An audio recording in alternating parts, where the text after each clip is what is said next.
At Kostroma in Russia, nearly 800,000 years ago, people dug circular pits 8 feet down, 12 feet across. Why?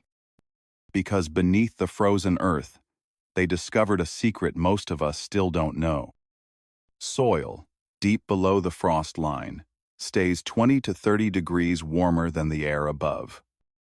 And in a world where the air burned your lungs at -40, that difference was survival. Imagine entire families, babies, hunters, elders, living not in caves, but in engineered homes carved into the earth. This wasn't guesswork. It was deliberate design. Tool marks etched into the walls prove it. Soil studies confirm it. They knew exactly what they were doing. And they didn't stop there. At Dolní Věstonice in today's Czech Republic, 26,000 years ago, people invented walls that look strangely familiar. Layered walls, just like the insulation in your home right now. First, thick hides, fur side facing inward, trapping heat close to the skin. Then, layers of grass and moss to wick away moisture. Finally, reed mats and bark to stop the wind but let vapor escape. A Stone Age insulation system that modern builders would admire.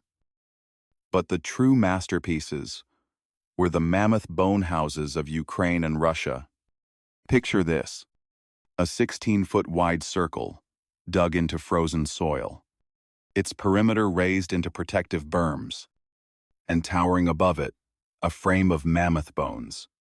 Skulls weighing 200 pounds. Tusks arched into domes.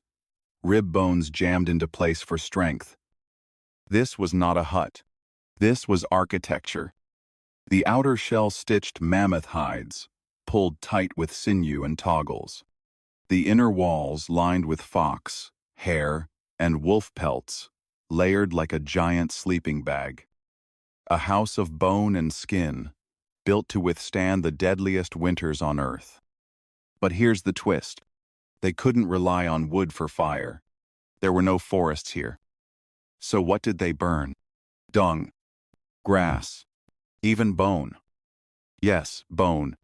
Chemical studies show they cracked animal bones and burned the fat-rich marrow for heat. The fire glowed, the walls trapped the warmth, and the family inside lived another night. And ventilation? They had it mastered. Low vents near the floor pulled in fresh air. High vents let out smoke and wet breath. Convection currents swirled the air, keeping it safe, dry, and warm. Reconstructions show that inside, it could be 40 to 50 degrees warmer than outside.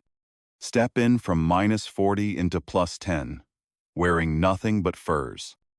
That's not survival. That's engineering. And inside those walls, life was organized. Elders and infants lay closest to the hearth. Mothers cooked at side fires. Hunters repaired weapons in the light of glowing embers. And in tunnels dug deep into the permafrost, meat was stored in natural freezers, lasting through months of storm. This was not luck. This was planning. Think about the schedule. A mammoth bone house wasn't something you built in a rush. It took 2 to 3 weeks of hard labor, with 8 to 10 adults working non-stop. And they had to begin before winter locked the land in ice. Miss the timing. And the clan would freeze before the walls were finished. This was survival, yes, but it was also project management. And maintenance never stopped. Every storm tore at hides. Every week meant patching seams, replacing bones, refreshing insulation. These people weren't waiting for collapse. They were improving as they endured. Now imagine stepping inside again. The central hearth glows orange. Shadows twisting on bone walls. Babies bundled in hides sleep at their mother's feet. Elders hum stories while children carve small figurines from ivory. The smell of cooked meat mixes with the tang of smoke and fur. And here's the shocking truth.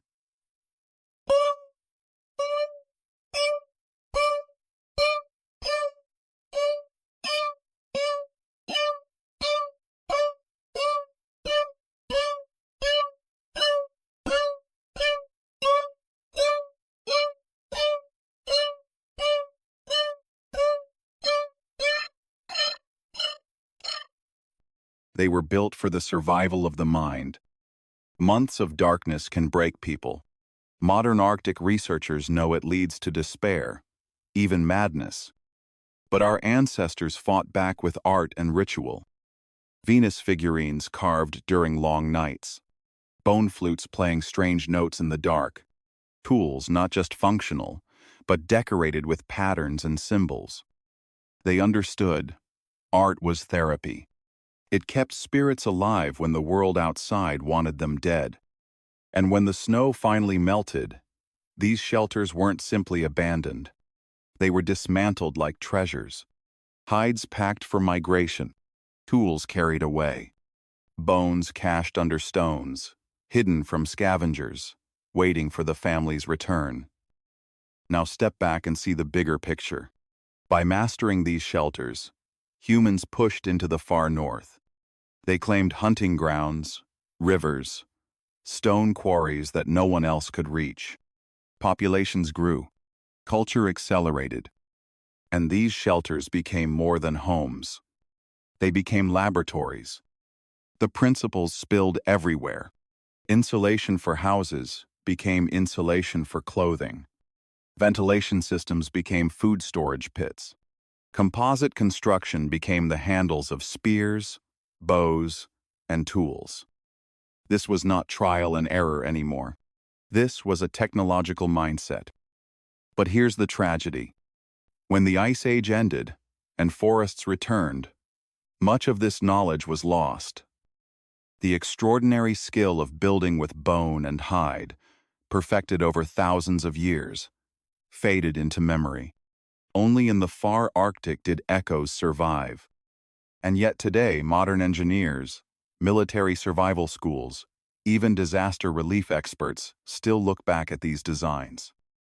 Why? Because they worked. So the next time you turn a thermostat or check the insulation in your house, remember this. The principles you rely on were born in the Ice Age. They were carved from mammoth bone, stitched with sinew, tested against storms that would kill most of us in a single night. Our ancestors were not cavemen. They were engineers, and their genius still warms you today.